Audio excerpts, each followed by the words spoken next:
Ihsan Nur ya? Ihsan Nur. Ihsan Muhammad Nur. Ihsan Nur. Sebagai apa di PT ini? Owner ya.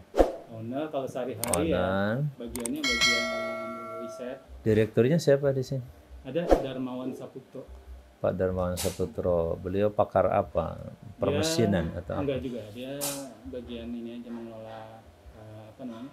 Jadi kita bagi 3 nih. Satu yang sampai produksi, dari riset sampai produksi, itu tanggung jawab saya. Iya. Yang ngerti mesin ya. Iya, iya. Kedua, yang nyari customer, bagian marketing. Dia nggak ngerti mesin, Iya, tapi iya. bisa marketing online. Bisa menjelaskan paling tidak ya. Enggak juga. Oh gitu. Ya cuma apa ya, menjalankan program iklan di YouTube, di Oke. Google. Terus gitu. yang Yang ketiga? ketiga bagian operasional. Dia ketika sudah ada customer yang beli, dia menyampaikan produk itu sampai ke konsumen. Sampai ke konsumen, terus diuji coba dan maintenance. Kalau uji coba di bagian produksi. Oh, Jadi gitu. udah selesai dari produksi itu harus sudah clear lah bahwa produk itu udah bagus. Udah no Ya, problem. nah masing-masing 3 orang ini owner. Satu bertanggung jawab terhadap produksi, satu bertanggung jawab terhadap marketing, satu bertanggung jawab terhadap operasional. Iya, iya, iya. Kalau aneh nggak main di marketing. Khusus di produksi ya. Produksi, tapi menerima yang pesanan. Kalau mereka itu yang ready stock aja ngurusinnya. Kalau yang pesanan, aneh yang ngurus karena harus ngedesain dari awal ya. Kalau Iya, pesanan itu, nah itu mereka nggak bisa, jadi aneh ngerjain kalau pesanan. Kalau bahan besi juga dikerjakan juga ya, bisa. Kerjakan kalau Pesanan. besar. Kalau besar. Oh gitu. Kalau kecil enggak, karena enggak. Kalau maksudnya besar kenapa? Mesinnya besar, misalnya kayak yang di depan tuh kan dia untuk kandang jepit ya, itu dari besi. Oh gitu. Nilainya mungkin di atas 20-an juta lah ya. Nah itu baru kita kerjakan. Kalau nilai-nilai di bawah 10 juta enggak masuk dari segi biaya tenaga kerja. Gitu ya. Iya. Nah di sini makanya yang stainless, kalau stainless masuk dari tenaga kerjanya. Kalau stainless bedanya apa kalau dengan besi itunya? Operasionalnya? Yang jelas keawetannya ya. Keawetannya lebih awet besi. Jadi stainless, kalau stainless kan bisa dibilang seumur hidup. Tapi harga lebih mahal stainless kan Lebih mahal stainless. daripada itu. Nah, tapi dia lebih awet dan food grade. Kalau untuk ini kan khusus makanannya. Iya. Kalau di sini banyak kan untuk makanan, jadinya mau nggak mau harus pakai stainless. Kalau nggak pakai stainless nggak food grade. Saya masih tertarik tadi dengan itu, dengan apa? Dengan mesin pellet tuh kan. Oh.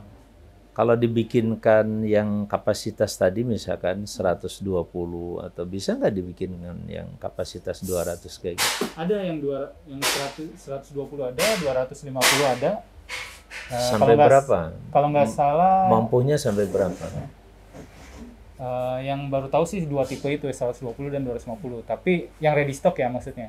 Jadi kita tinggal beli aja kosongannya. Oh, beli kosongannya.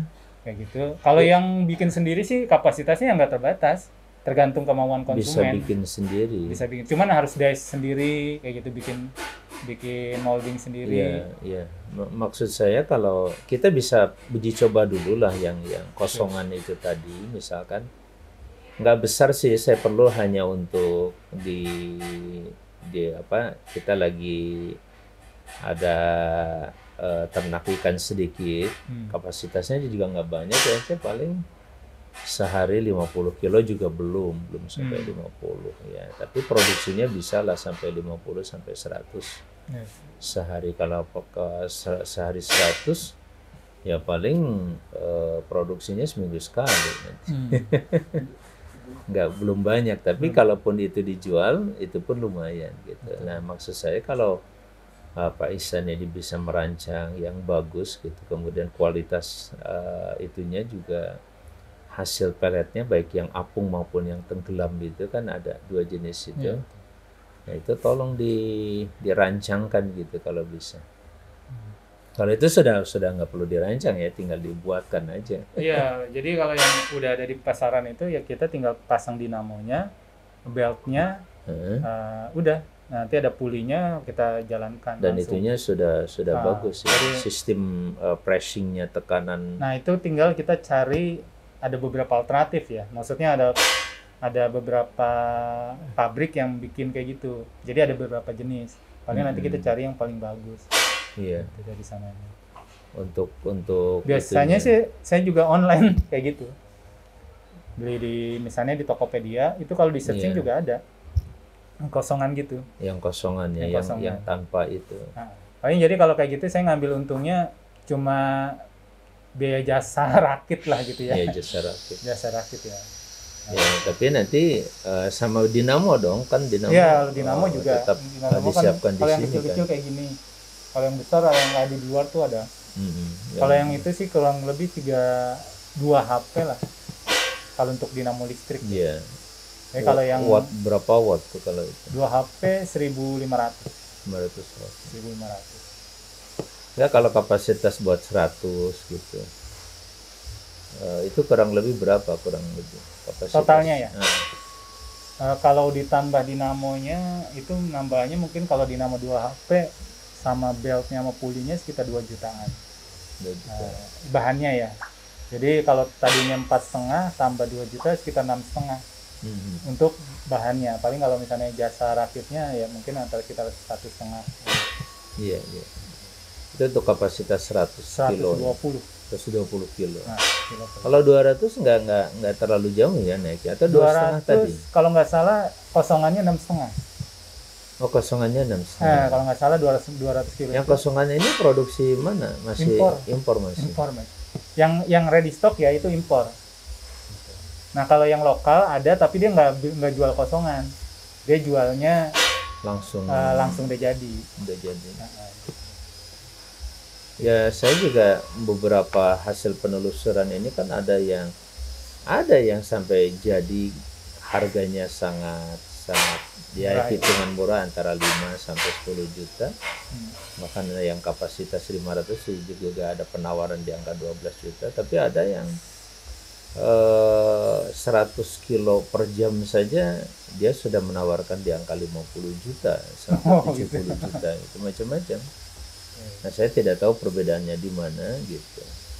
Nah, terus terang nih Pak Ihsan, saya juga ingin mengenalkan ya sedikit terkait IGC. IGC itu Indonesia Global Charity. Kita sedang mencoba membangun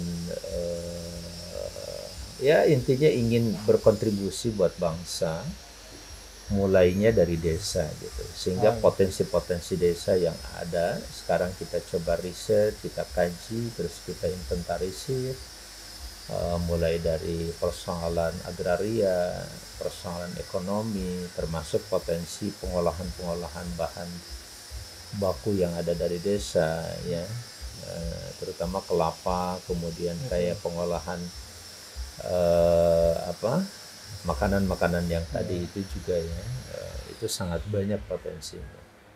Nah, sehingga keluar satu kata misalkan keperluan mesin ya. Tinggal persoalannya mesin apa nanti, mesin tepat guna atau mesin teknologi tepat guna itu apa saja. Nah, kita sedang coba kolaborasi juga nanti dengan teman-teman dari kampus ya, para dosen, terutama dosen-dosen dalam bidang permesinan itu. Nah, salah satu prinsip IGC ini kita tidak membangun baru ya. Saya juga ngajar juga Ustaz. Karena ngajar di bidang apa? Itu teknologi mesin tepat guna di mana? Politeknik Engineering Pertanian Indonesia. Di mana tuh? Di Serpong, di bawah Departemen Pertanian. Oh gitu. Masya Allah, udah pas dong kalau gitu. Nah, ini kan dosen tamu ya. Maksud saya gini, IGC ini kan ingin berkolaborasi dengan semua kalangan ya, termasuk mudah-mudahan dengan Maha Mesin ini juga bisa berkolaborasi nanti. Tapi memang kita akan menggunakan konsep charity gitu. Artinya ketika ada pembiayaan tadi yang 10 juta atau 20 juta, kita akan lempar ke masyarakat siapa yang akan mendanai gitu. Sehingga dengan pendanaan ini mereka telah bercharity, beramal untuk desa dan dimanfaatkan untuk kesejahteraan masyarakat di desa nantinya kayak gitu. Nah, itu salah satu Saya konsep. juga pernah menawarkan konsep seperti itu ke Pak Bambang Soherman. Oh iya, dompet duafa ya, dompet duafa. Awalnya oke, cuman pas waktu pandemi katanya dananya teralihkan, jadi nggak lanjut. Kalau kita mungkin tetap akan berjalan karena saya sendiri dengan izin Allah ada fasilitas lah sebagai anggota Dewan Perwakilan Daerah Republik Indonesia untuk bersilaturahim dengan masyarakat. Ada bahasa kundapil, kunjungan daerah pemilihan. Itu terus terang saja kalau hanya bicara konteksnya legislasi, konteksnya perundang-undangan, tentu yang lebih penting dari undang-undang kan implementasi di lapangan. Nah, implementasi itu kan ada yang bisa dikerjakan oleh pemerintah, tapi ada yang harus dikerjakannya oleh masyarakat gitu ya. Kayak pemulihan ekonomi kan sekarang juga tidak bisa kita mengandalkan kepada pemerintah. Masyarakat, bangsa, dan umat Islam terutama yang paling berdaya karena mayoritas. Yang kedua tadi bahasa charity itu pokoknya kalau bahasa Rasulullah SAW itu kan kullu ma'rufin shadaqah ya, setiap kebaikan itu shadaqah. Jadi every good is charity gitu, atau all good is charity. Semua kebaikan itu adalah shadaqah. Maka mental yang perlu kita bangun di dalam IGC ini adalah mental memberi gitu, bukan mental penerima. Siapa yang bisa memberi, alhamdulillah. Ya nanti mungkin juga kami menawarkan tidak besar gitu. Justru yang kita tawarkan itu kepada masyarakat, kalau menyisihkan uang Rp2.000 per hari bisa nggak ya? Gitu. Ya bisa lah Pak katanya. Bahkan kemarin ya di Bandung dengan pemulung pun, saya tiap hari kalau nggak 2.000, 5.000 saya kasih anak-anak. Gitu. Jadi itu pun punya nilai lebih ya, nilai tambah. Tapi yang paling penting adalah bagaimana kita mencari solusi terhadap problematika bangsa ini. Itu yang paling penting. Kan salah satu yang sering terbentuk kan masalah funding. Nah, kita bisa lakukan dengan crowdfunding, dengan konsep charity, impact, dan seterusnya. Saya kira itu yang bisa kami tawarkan nanti dengan Maha Mesin ya. Jadi nanti Maha Mesin bisa bercharity-nya itu dengan mesin gitu. Sementara kami nanti akan memesan mesin apa dan kita lempar ke masyarakat. Mudah-mudahan ada di antara masyarakat yang berempati untuk mengembangkan kebutuhan-kebutuhan dan menutup keperluan masyarakat. Nah, salah satu yang sering saya sampaikan adalah kebutuhan tadi. Kenapa saya agak concern dengan persoalan pelet bakat, pelet ikan?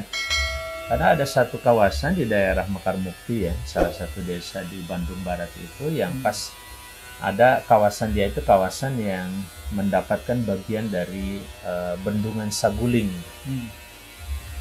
Nah itu petani ikannya kebutuhannya bisa sampai 8 ton per hari kan. Jadi kalau 8 ton per hari itu kan kalau kita pecah ke mesin misalkan, yang paling tidak kita harus punya mesin yang kapasitasnya 1.000. Ya, 1 ton ya. Ya, 1 ton. Itu pun harus 8 jam per hari. Kan gitu kira-kira. Kalau ingin mengcover semua kebutuhan mereka. Ya mungkin kita mulai dari yang kecil tadi saya katakan. Atau kita uji coba dulu deh di lingkungan saya, di Depok di sini, khususnya di lingkungan pesantren aktif ya, Al-Qudwa Islamic Boarding School. Kita uji coba di situ, kemudian nanti akan uji coba juga di sana gitu. Nah, kita juga akan mengcover kalau tadi misalkan baru 250, ya minimal 1 ton dulu deh. Kalau 1 ton kan berarti 4 jam ya. Atau 2 ton, berarti kan 8 jam. 8 jam mesin ini kuat ya. Kuat. Untuk bekerja 8 jam sehari gitu. Dinamonya pakai dinamo industri. Nah, dinamo industri selama 8 jam, berarti kan sekitar 2 ton Pak Asep. Nah, nanti kita bisa beli yang kedua, yang ketiga, dan seterusnya. Kalau boleh nanti tolong dihitungkan yang 250 itu saja barangkali. Kalau bisa, ya saya kira 250 cukup. Kalau dari sisi image atau kalau dari pengusaha kadang kan suka pragmatis, Ustaz. Persis. Kalau ada impor lebih murah, kadang beli lebih impor. Persis. Tapi ada juga yang idealis. Kita sebenarnya kayak Anies sendiri kan hampir seluruhnya itu produksi sendiri. Iya, iya. Hanya beberapa yang kalau saya tergolong idealis. Saya tergolong idealis, ingin yang bagus, walaupun tetap pragmatis juga. Dalam pengertian cari yang murah begitu. Yang murah. Nah, kayak kemarin kan saya antara menghitung di antara yang Kalau yang harga 55 juta yang kemarin kami kunjungi di daerah Ciamis itu harganya luar biasa. Terus performanya gitu ya, tampilannya juga keker ya, karena memang dari besi semuanya. Sebagian impor, bahan bakunya segala macam. Nah, tapi kan harga cukup lumayan di angka itu, apalagi kalau yang di atas 100 kilogram per jam ya, bisa sampai 400 kilogram per jam dia. Nah, kita komparasi kira-kira kalau Pak Ihsan ini, saya sering menyampaikan charity-nya Pak Ihsan ini dengan ide, gagasan, pemikiran, bagaimana memikirkan bahan supaya lebih murah tapi kuat, bagus. Itu kan juga bagian dari charity ya, kita amal kita kan di situ ya. Sedekah dengan pemikiran, dengan desain. Ya kalau bisa seperti itu kenapa enggak gitu kan. Artinya kita berada di tengah-tengah aja, tapi kualitas yang paling penting tetap harus menjadi jaminan kan itu. Terus yang kedua, saya mengedepankan stainless tadi kan. Kalau stainless itu kenapa? Karena pertama higienis ya, sangat bersih, bagus gitu. Yang kedua keawetannya tadi juga. Saya kira itu pilihan pertama tuh Pak. Kalau bisa didesainkan. Kalau bisa didesainkan, kemudian ya saya juga mungkin bisa dengan konsep crowdfunding ini kan bisa nyicil ya Kang ya. Misalkan saya bayar 5 juta dulu, kemudian bulan berikutnya 5 juta. Ya kalau ternyata harganya bisa sampai 20-30-an ya kita bayar dalam waktu 6 bulan. Bisa begitu ya Kang ya? Nah, cuma biasanya stainless itu berdasarkan pengalaman hanya maksimal 2 kali lipat harganya dari yang besi. Dari yang besi itu. Jadi kalau misalnya yang besi mungkin sekitar tadi harga 8 juta, mungkin ya maksimalnya jadi 16. Ya, bagi saya nggak ada masalah yang seperti itu. Artinya kita bercharity juga kan sekalipun sedikit tapi berkualitas. Kan gitu yang paling penting ya. Bukan dilihat 2.000 rupiahnya, tapi kualitas pikiran kita, hati kita, jiwa kita, dan manfaatnya tadi.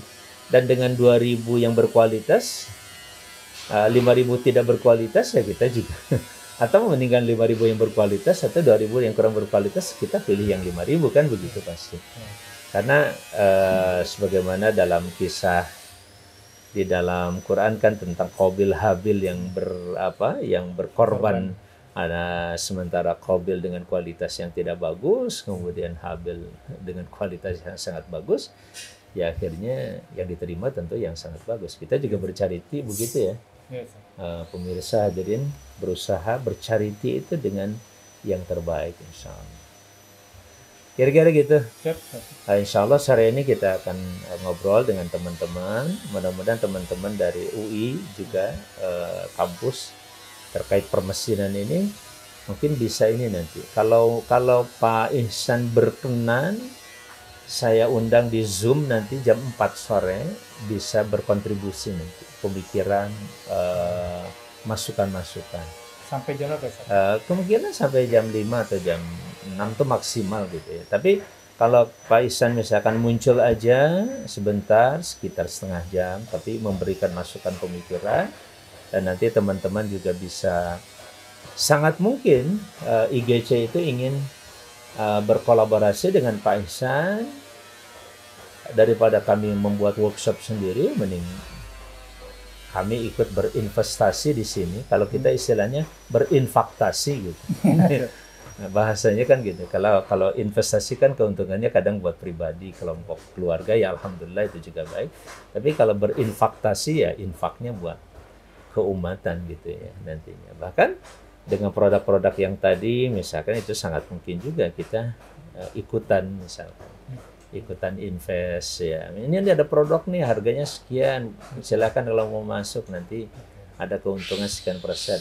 Nah itu juga mungkin kalau yang sampai begitu tuh Pak Ihsan, kita perlu semacam eksekutif summary yang kita bisa lempar ke masyarakat. Ya, karena tadi juga misalkan hitungan saya kalau kebutuhan itu sampai 8 ton per hari berarti kan, nah sementara per kilonya di angka 10 ribuan itu nilainya 80 juta per hari. Kalau 80 juta per hari itu 5% aja kita dapat keuntungan dari situ, sudah kurang lebih berapa tuh ya? Sekitar 4 juta. Nah, 4 juta per hari kalau bisa bersih 4. Ya nggak usah 4 juta lah, kita ambil 2 juta saja lah. Berarti kan sekitar 2,5% kan. 2,5%, 2 juta itu kita dapat keuntungan bersih dikalikan dengan 30 hari kerja. Karena namanya makan harus setiap hari, nggak bisa berhenti kan. Nggak kayak kita bisa puasa ikan. Jadi dengan angka 2 juta kali 1 bulan kan 60 juta. 60 juta berarti mesin aja udah kebayar sebenarnya kan, sudah BIP untuk mesinnya kan gitu. Iya. Bulan kedua kita bisa tambah 1 mesin lagi, bulan ketiga kita bisa tambah mesin lagi. Saya kira dari sisi investasi sangat menarik kalau saya perhatikan. Gitu. Walaupun tentu setelah yang lain-lain tentu ada hitungannya ya. Nah kan ada mungkin Pak Ihsan nanti tolong tidak hanya mesin itu, mesin cetaknya Pak Ihsan, tapi kan ada mesin aduknya juga. Iya. Ya, jadi pokoknya lengkap lah, paket lengkap, mulai dari kecuali bahan baku ya, bahan baku makanannya kita bawa, kita masukkan ke tempat itu. Nah, mulai mesin apa yang dibutuhkan, ya mohon disiapkan tuh Pak Ihsan. Nanti keluar angka berapa, kemudian kami bisa berkolaborasi nanti, mudah-mudahan bisa berinvestasi tadi di kebutuhan itu. Minimal 2 ya, horizontal mixer ya, ribbon mixer. Betul. Dengan mesin cetak. Betul. Yang jelas mesin cetak itu kalau bisa dirancang yang biasanya yang untuk yang 2 mili atau yang 5 mili kan rata-rata gitu ya. Ya atau 1 lah, kan 1 juga buat kalau kita nanti jualan pakannya kan tidak hanya yang kita makan, yang buat kebutuhan kita, tapi juga kebutuhan kayak termasuk yang perlu dikembangkan ini adalah pakan untuk lobster kan. Lobster itu belakangan juga sudah mulai bergerak ini, dan ternyata bisnis lobster termasuk pembudidayaan lobster itu sangat menarik. Dari sisi marginnya juga sangat bagus. Ya, ada pesan, saran apa buat IGC Indonesia Global Charity? Mungkin juga bisa dicoba yang kemarin, saya juga kan ketua yayasan IC Ustaz. Kemarin yayasan apa? IC, Akselerasi Islami Siswa Indonesia. Akselerasi Islami Siswa Indonesia. Islami Siswa Indonesia. IC ya. Oke. Nah, itu bergerak kan di bidang apa tuh? Pembinaan pelajar. Untuk pelajar SMA, SMP di Depok. Lebih kemana ininya, arahnya itu? Pembinaan keislaman. Keislaman supaya lebih produktif ya nanti mereka ya. Sama pembinaan rohis ya. Alhamdulillah. Oke. Nah itu kemarin kita kan dibina juga secara organisasi oleh Nama Foundation. Jadi kita mendaftar sebagai untuk meningkatkan kualitas organisasi lah. Iya. Nah di Nama Foundation juga ada beberapa program seperti fundraising kayak gitu ya. Iya. Nah itu tapi fundraisingnya skala internasional. Dengan IMDb, Bank Islam Dunia apa namanya? Oh, IDB ya, IDB. Islamic Development Bank. IDB, sama satu lagi ada, lupa satu lembaga ya, untuk lembaga donor internasional. Dan crowdfunding. Mungkin bisa juga yang IGC tadi ya? Iya. Bisa juga sih. Indonesia Global Charity. Untuk saya kira bisa berkolaborasi nanti insya Allah. Iya. Jadi dia pakai yang SDGs, yang 23. Iya. Untuk desa. Untuk desa. Ya, SDGs yang buat desa. Nah itu mereka pakai, kita mau konsen di SDGs mana gitu. Ya, misalkan dalam kemiskinan umpamanya. Nah, itu segera pengatasannya. Saya kira ini sebuah temuan menarik juga, sekaligus kolaborasi yang sangat besar ya. Insya Allah kita ngobrol lebih jauh ya Pak Ihsan nanti, karena ini bagian dari kebangsaan kita membangun Indonesia insya Allah dari desa, dan kita sangat memerlukan nanti para milenial itu masuk ke desa gitu. Bahkan kalau bisa ke depan tuh milenial itu pulang ke desa aja deh, bangun desa, karena luar biasa. Nah kita backup berbagai kebutuhan-kebutuhan termasuk masalah mesin, IT segala macam itu luar biasa. Atur nuhun, terima kasih Pak Ihsan. Jazakallah jazaa. Oh iya, Ya, baik. Saudara-saudara sekalian, itulah obrolan panjang ngalor ngidul dari persoalan permesinan, produksi seperti apa sampai masa depan bangsa dan negara yang kita cintai insyaallah, terutama bersama milenial yang tergabung di Yayasan IC tadi insyaallah. Assalamualaikum warahmatullahi wabarakatuh. Jangan lupa like, share, subscribe channel inspirasi dari Kang Haji Amang Safruddin ya. Jangan lupa subscribe.